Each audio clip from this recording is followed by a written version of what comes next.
Hello everyone, আসসালামু আলাইকুম। আমি Arif Hossain Shuvo, Arif electric media and pipe ফিটিংসের পক্ষ থেকে আপনাদেরকে স্বাগতম। সম্মানিত ভিউয়ার্স, আজ আমি আপনাদেরকে দেখাবো কীভাবে একটি মেন সুইচ সেট করতে হয় এবং এটার উপরে।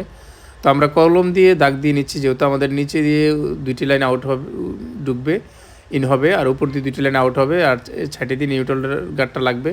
আর ভিতরে 4টা স্ক্রুপ লাগানোর জন্য, মার্কেটে স্ক্রুপ লাগানোর জন্য 4টা ফুটো হবে। তো আমরা এটা মার্ক করে নিলাম। তো এখানে হচ্ছে যে আমরা একটা টিনের ঘর ওয়ারিং করছি। এটা হচ্ছে আপনার 2 রুমের একটা টিনের ঘর।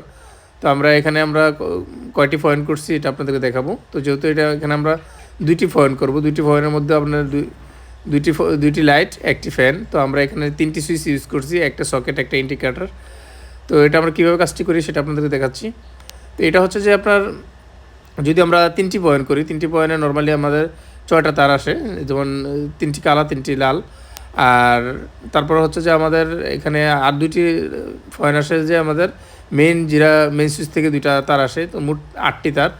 8টির মধ্যে আমরা 4টি তার একসাথে করে ফেলবো, যেহেতু নিউট্রালগুলো সবগুলো একসাথে বাঁধতে হবে আমার।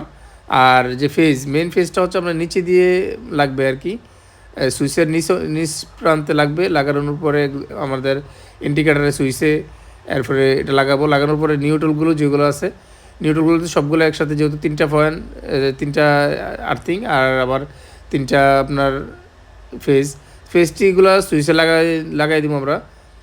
আর সকেটটার মধ্যে আমরা যেহেতু নিউট্রাল একটা দিব আর ফেজ একটা দিব। তো আমরা ইন্ডিকেটারে শর্ট করে দিব, ইন্ডিকেটার নিউট্রাল দিয়ে দিব। তো এটা লাগানোর হয়ে গেলে আমাদের যে সার্কিট ব্রেকারটা, ওই সার্কিট ব্রেকারটা লাগাতে হবে।